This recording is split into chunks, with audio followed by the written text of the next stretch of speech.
What is good, everyone? Welcome to part 5, the last and final part of this tutorial. If you've been enjoying it so far, make sure you smash the like button and click the subscribe button. I'm trying to hit 100 subscribers by the end of next week, so if you want to help me out, subscribe. Without any further ado, let's get started.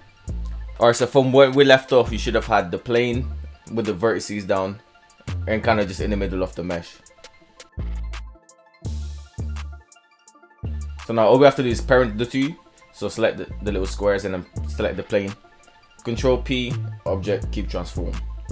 Then select the squares again and let's add a, I can never find it, surface deform. There we go. Click the eyedropper, select the plane as usual, and then click bind. So now when I edit this, again it should affect the whole mesh, basically the squares. There you go. This basically just gives you a bit more control pretty much. So for example, if I were to move this down, you can see it's affecting the mesh. So this is the technique I would use personally to kind of wrap the squares on the outsole. So let's select the plane, add the shrink wrap modifier. Let's just move it up a little bit. About there. Click the eyedropper and then let's select the midsole. And then on snap mode, let's select outside. There you go. So you won't see anything happen yet, because obviously when you click outside, it needs to be intersecting with the midsole. So something like this. So let's just move it up until it's intersecting with the midsole. So you won't see anything until you do that. So let's go top view or bottom view. Let's kind of move it to the right place, just to see where it will fit. About there maybe. Let's get it down a little bit actually. There we go. We just don't want the clipping, basically. So let's just move it about. So let's go into edit mode and just move these vertices around. This one, like with this technique, it allows you to be like really flexible with kind of the shape of the mesh. So yeah, make sure you're in outside. It hasn't really worked for me with any other option, so let's just move these vertices around. So you're gonna want to go around and just do what we've been doing throughout this whole tutorial. Kind of just pull the edges here and there until you get something you like. Kind of just tweak around basically to your liking. So we should look something similar to this. So that's looking pretty good. Once you get that, you can see you can come in and kind of just tweak a little bit. Again, if it's clipping, just pull it in a bit more. Something like that. So that's looking pretty good. So let's just select the squares and let's apply the modifier. And then we can unparent it from the plane. So Alt P, clear, and keep transform. So now if I move it about, you can move it about freely. There you go for the middle part. Right. So select the mesh, come into edit mode. So come into it and kind of just move it up and put it in its place basically. Again, you can spend as much or as little time as you want on this step. So I'm gonna speed it up real quick, but all I'm doing is just kind of pulling little areas and just making sure everything fits correctly.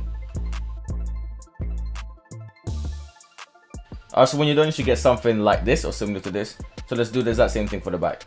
Now once you have the squares for the heel isolated, we're going to use the plane this time. So let's go Shift A, add in the plane. And we can get rid of this other part. We don't really need that. A plane just works better, to be honest. Should have used that for the front as well, but oh well. Let's scale it down to kind of fit the right size, I guess. So something like this.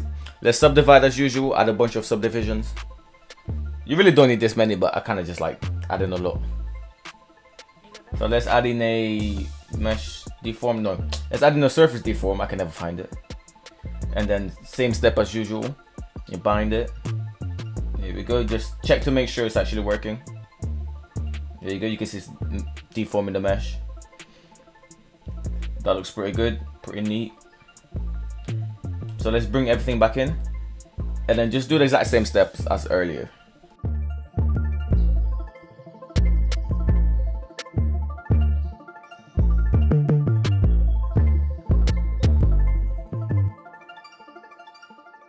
Alright, so now with the square selected, we can apply the modifier. So click apply, there you go. It should look something like this. Of course, it's not finished yet. So we're going to do the same thing as before. And just go in and just tweak everything basically. So.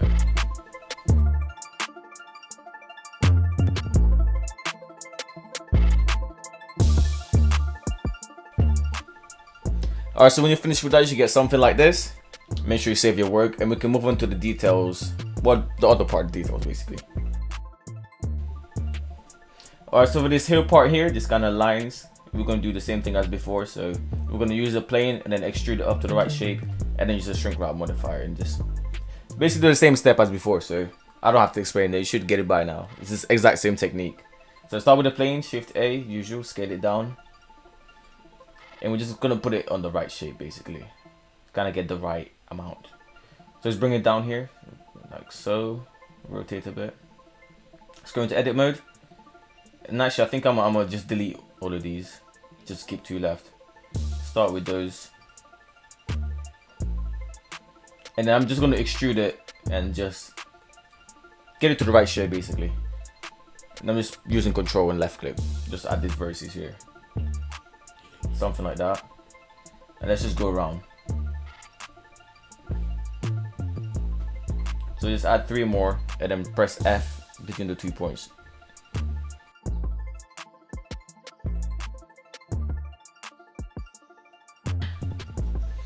So something like this basically. And I think I'm gonna do the same thing. Actually, we can delete these lines in between, so just select them. And then press delete edges. So you're left with this basically. Looks pretty good. And let's do the same on the other side. So select all of these and then we're gonna duplicate it. So Shift D and then scale Y -1 to flip it on the Y.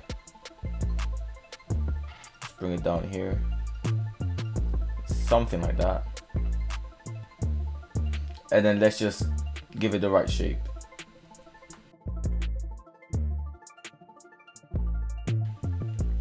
Something like this. So now that we have this, I'm just gonna add a face and add a loop cuts in between and just give it the right shape basically. Because obviously they're curved, they're not straight. So let's start with this one. So select all the points and then press F to make a face. Something like that. And now we can add the loop cuts, Control R. There we go. Make sure proportional editing is on and make sure it's on connected only, so that we don't affect any other part of the geometry. So then let's just give it a nicer, more organic curve. Organic. So you get something like this, and then let's just do the same thing for all the other parts.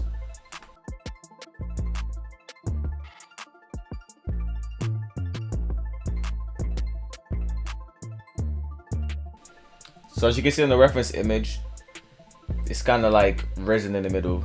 It's like a ridge, so let's just add a loop cut and then press Ctrl B. Just add a bevel or 2 vertices on each side basically. Something like that.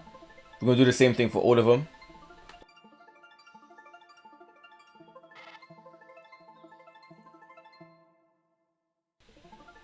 Alright, so once you have something like this, we're just going to select all the middle faces, the ones we just made basically, and then we're just going to pull those up.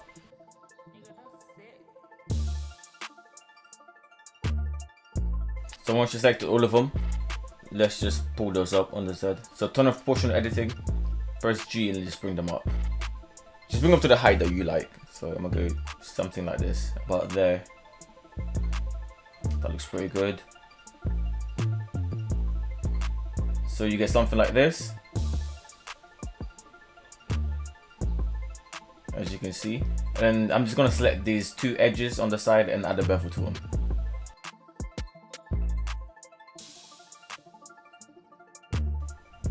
Let's go Control B. Just add a bevel, something like that. That looks very nice. Again, you don't have to do none of these steps. It's really unnecessary. It's really up to you how much detail you want to add. So anyway, select these faces here, these edges. Let's add a face by pressing F.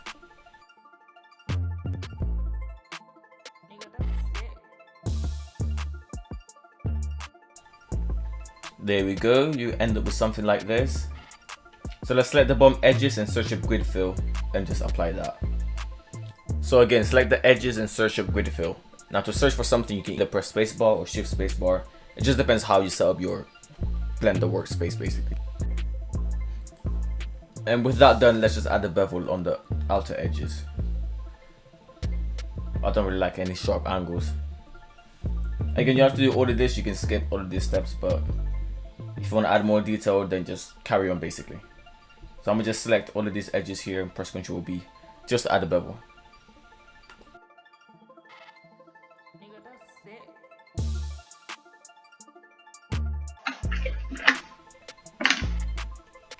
There we go, something like that. Not too much, don't go crazy with it.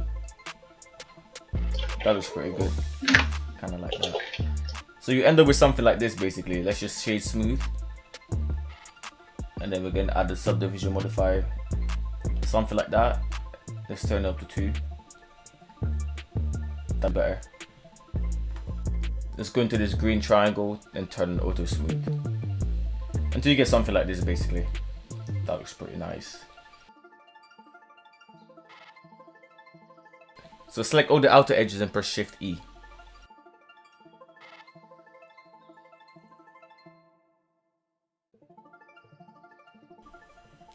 Alright, there we go.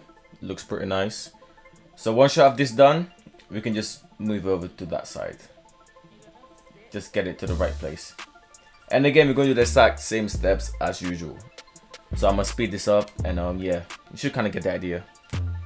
If you don't remember, it's just add a plane, subdivide it, parent it to the mesh that we just made, add a surface deform, and then select the plane, add a shrink wrap, and shrink wrap it to the mesh, or to the outsole. So if you want a more in-depth tutorial on how to use this technique, click the link on the top right and it will take you there. So you can watch that and then come back to this. So when you're finished, you should get something like this, or similar to this. So yeah, let's maybe bring this up a little bit actually. I want it protruding out a little bit more. That's a bit better. Make sure you save it, and there you go, that's how you make the heel. So again, this was the exact same thing like we did, just for the front. Alright, so for the front, let's just select the one we made for the heel.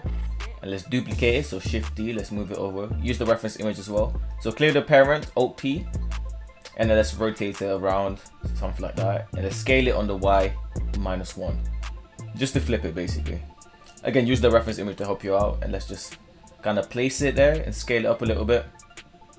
Something like that. You can see it already kind of getting the shape. So let's delete these bottom 2 because we don't need those.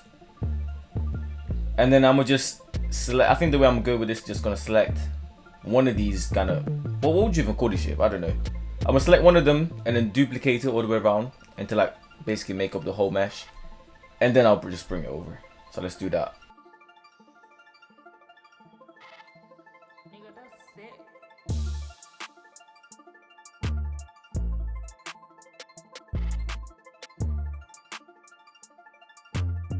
Alright, so now let's do the exact same step as before. Let's go.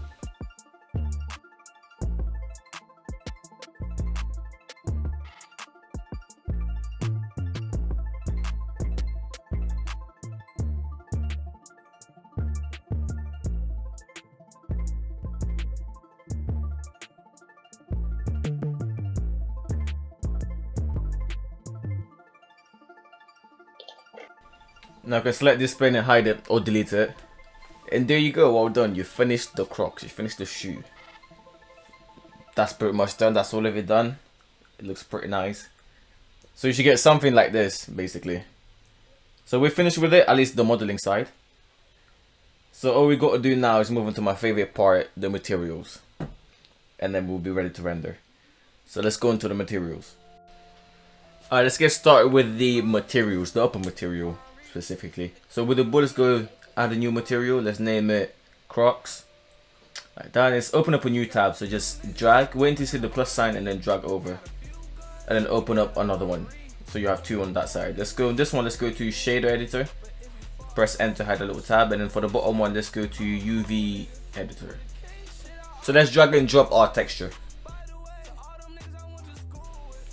There we go. Let's just move that up a little bit. Okay, let's zoom in. See what says base color, click on that, select the eyedropper, and let's select this orange part here. And actually let me increase the saturation a little bit. I want it to be a little bit more orange. You don't have to do this, but I'm gonna just increase it a little bit. So you get something like that. Let's go into rendered view, or you can go material preview, it's really up to you. And then you can't see much, so let's drag to the right here under the render tab, click scene world. That'll just add in like a HDRI basically. Just quick lighting. So as you can see right now, it's pretty smooth. There's not much going on with the texture. It doesn't look too realistic. So then if you go to the reference image, let me show you real quick.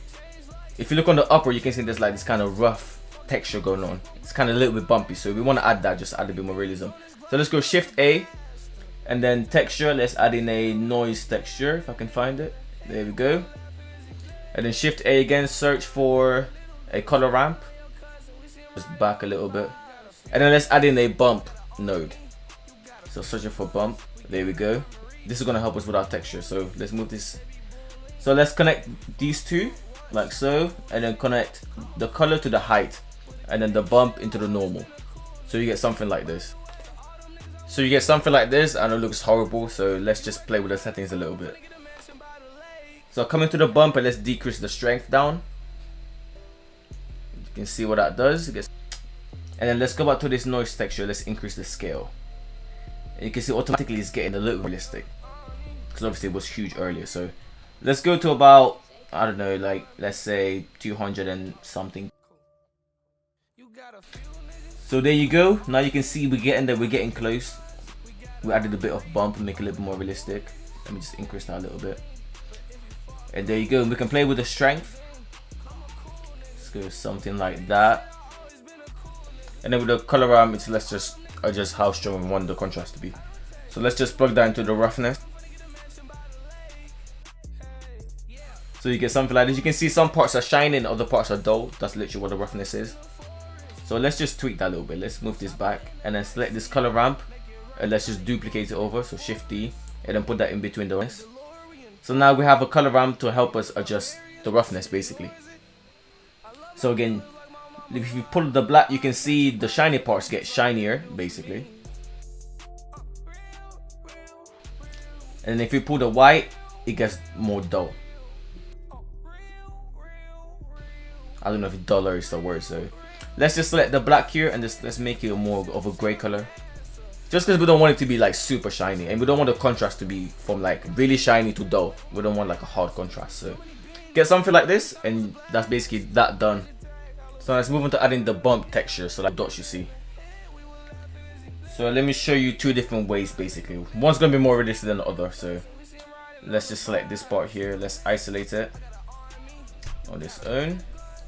And then what we're gonna do is make an actual bump.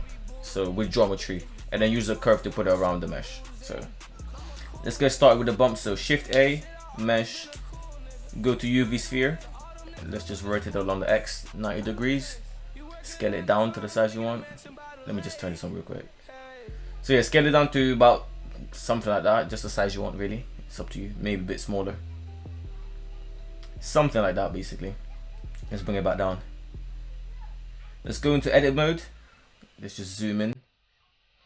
Go in top view in edit mode. Let's just delete like half of it. So Alt-Z to go to X-ray mode and select half the faces, delete vertices. And let's select this top edge, this top point, sorry. And then let's just bring it down along the Y. Something like that. So let me just see, let me just bring it out a little bit more. Make sure proportion editing is turned on. So W shade smooth. And we're going to use this as the bump, basically. So let's just add the material and just add the Crocs material we made a couple seconds ago. So let's select this and that, and then isolate the two. / by the way. So let's bring it up. Can I bring it out? Something like that. Let's rotate it 180, just so it's facing the right way. So now I have this little bump floating around. So let's add in a curve real quick. So Shift A, curve, path. There we go. And let's scale it up along the X quite a bit, something like that. And go in edit mode, W and subdivide, just add a bit more points. Let's do it a bunch of times, like 4 times. About that many. And then let's go back into this little bump, bring it forwards a bit. And then let's just bring it back, just all the way back here along the X. And let's add an array modifier. So come into the modifiers tab, add a modifier and go to array. And then let's just make the space a little bit more because we want to go that way. So something like this, and let's just turn up the count until we get to the end basically. So you get something like this. So let's bring this up along the Z. Just want it to be in the middle of the curve basically. So let's move it up a little bit. Something like that. Looks pretty good. Let me scale this down a little bit more. Let's go into edit mode. Hey, let's go down about there. Again, it's really up to you what size you want to make it. Just increase back up, something like this. So let's add a curve modifier. So with the bump selected, go to modifiers, curve, and let's click the eyedropper and select the curve we made. There we go. So let's just move it along the X a little bit more, move it forward, something like that.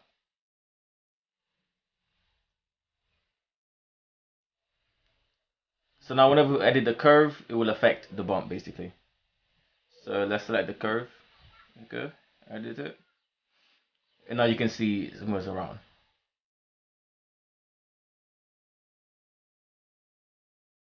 So we're going to use this and just go around the whole shoe and apply it.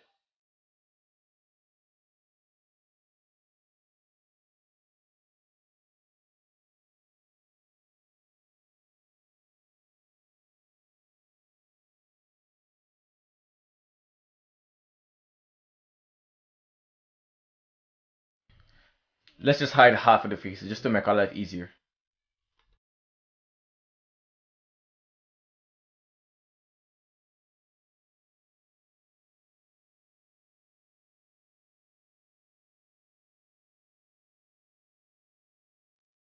And after a while, after you're done, you'll be left with something like this. As you can see, just as bumps around. So hopefully you get the idea of it. So if you go rendered view, you get something like this. Again, this way looks a lot more realistic basically. So this is one way to do it. Obviously this way takes a lot longer, and I can do the rest of it. So all you got to do is just duplicate it a bunch of times, zip down.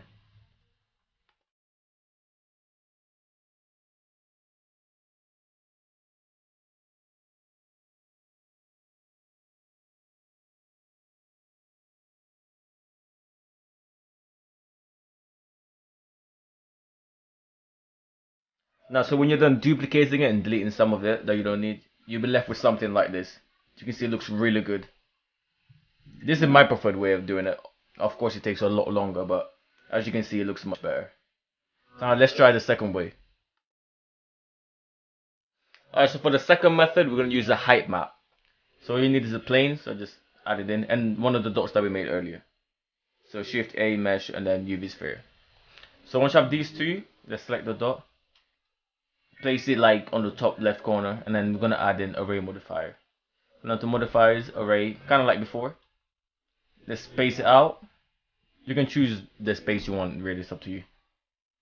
So then let's just add a bunch of them. Let's just fill it out. Obviously you can space it out however you want. Let me just give it a bit more space, something like that. There we go. Actually, let me just go 3.5. There we go. And then let's add another array modifier going down. So let's go modifier and array. And we want it going along the Y. So put 0 on the X, and then let's just turn it up on the Y. About there. Let's try to keep it square, so let's just make sure it's the same. So 1.335, let's type that in. So I put minus because we want it to go down instead of up. So there you go. Now it's even. And let's just turn up the count. Let's fill it up. A bit too much. Something like that. Let me make the paint a little bit longer. There we go. So we're going to use a new technique basically to make a height map. So let's just make sure they're intersecting. So let's bring it down. Put it about there. You can choose whatever height you want. It's really up to you. So I'm going to go with something like that. That looks pretty good. About there. There we go. So let's go back to top view. Something like that. So we're going to bake this basically as a height map. So let's join these two together. So select the circle and the plane. So select the circle and apply everything. Like that. And then let's join it with the plane. So select both of them, press Ctrl J. And then let's just add the material. Call it displacement. I don't know. Call it whatever you want. Let's go into rendered view. So let's open up a new panel. So again, just drag from the left. Let's go to shader editor. And we don't want this there, so just delete the principle. And let's bring in a geometry node. Alright, so guys, if you click the link on the top right, which just popped out, it will take you to a video which explains this whole setup in a lot more detail. That's the video that I watched in order to make this, so I suggest you go check that out and then come back to this video. Alright, so once you've watched that video and you're back in here, so let's scaling this down, and I added a camera by the way. So let's scale this down to fit within the camera view. Something like this. That looks pretty good. And now you're ready to render.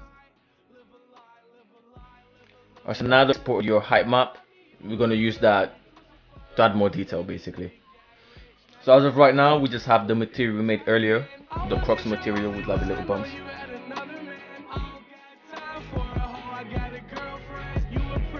So as you can see, this is just the material we made earlier, the orange, you know, Crocs material, pretty sweet. There's not much detail going on, so let's just change the material real quick. So let's shift A. Let's go image, bring the image texture. Alright, so this is the material setup. Let me just run you through it. I thought this will be much easier. So we have the image texture, which is the height map that we had earlier. And then Control T to add all of this. Make sure Node Wrangler is turned on. So search on add-ons, Node Wrangler. And then turn that on. So then we're going to slide that into the height input of the displacement. Connect that into the displacement input of the material output. So then we have the nose texture that we had earlier from the previous material into the roughness. And that's pretty much the whole material setup, as you can see. It's pretty simple. So take a screenshot or pause the video and copy that. Alright, so we're back into the scene. Let's just add the textures that we made earlier. Let's add the materials that we made earlier. So let's start with the midsole. Why not? So let's come in here, isolate it. It's going to be the orange texture we made earlier, as so. So let's add the bump to this area here. That's like extruded out. So let's go to this plus sign, click that. Add a new material, click here on the drop down menu. And select Crocs bump. And then come into edit mode and select the right faces.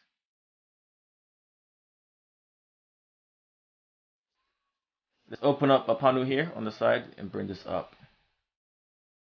So the top one, as usual, going to be shader editor.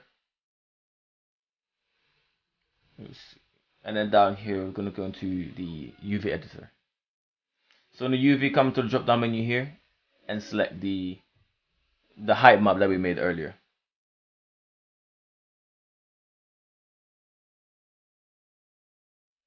We'll select the right faces, select Crocs bump and click assign. Just assign the material to those faces basically. So let's go into rendered view. You can see we have this bump texture popping up right now, like so. Obviously we need to scale it up and get it, you know, to the right shape and all that. So let's do that real quick. So select all of them and then press U and click unwrap.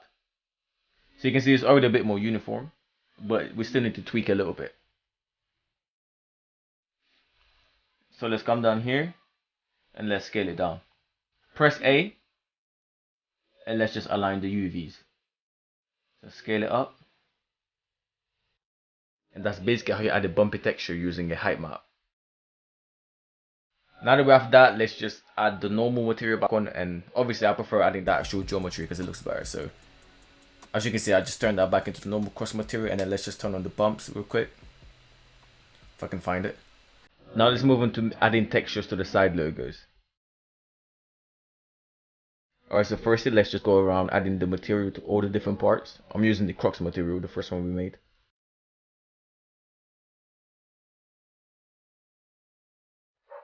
So let the side logo and isolate it by pressing go front view. And let's add a new material and call it side logo. Like so. And then let's open up the texture. And open is that middle part there, so. Let's go into edit mode. And let's select all of these front faces. So we need two materials. We need a glass and then one that's going to have the logo on it. So let's select all of these front faces here.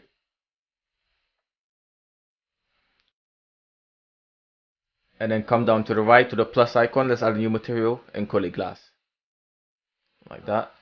And then assign it to those faces. So come down to where it says surface. Click principled and select glass. There you go. Now it looks a bit more glassy.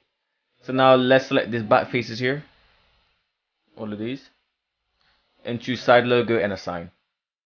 So that's 2 different materials, as you can see. So while it's selected, view, and then unwrap, and you can see it's unwrapped on the left. So let's press A and scale it down, and kind of just get it in the general area. Doesn't have to be perfect either. Let's make it a little bit bigger, something like that. Now you won't see anything yet because the materials aren't set up properly. So let's go into the shaders tab, press N to hide the tab, select the side logo and go Shift A, search, and type in image. So let's go into the drop down menu on the left and select the Crocs texture, and then just connect the color to the color. You still won't see anything because the glass isn't set up properly either. So let's go into this little camera icon, come down to, where is it, screen space reflections, click the drop down menu and select refraction, and then come down into the materials tab, and then let's scroll down all the way to settings, and then click screen space refraction. Now you'll be able to see through the glass. I like normal glass, as you can see. Now let's turn down the roughness, something like that. You can play with the IOR, by the way, so that's index of refraction. I like it a bit more bloated looking, so I'm gonna just go with that. That looks alright. And then let's just select the back faces and let's rotate it around. Let's just rotate it, and also scale it, so S, X, -1. I forgot to say that on the recording. But yeah, that's how you get the side logo. So yeah, this is the full outcome. So obviously I'm going with the physical bumps because I just feel like it looks better. Obviously it takes a lot longer, but it's really up to you. I think it looks better this way. But yeah, that's the whole shoot done. Well done if you made it this far. Also click the first link in the description if you want to purchase the project file and help out the channel too, so check that out. So yeah, thank you guys for watching this tutorial. I know it's quite long, but if you enjoyed it, again, smash that like button. I'll see you guys next week.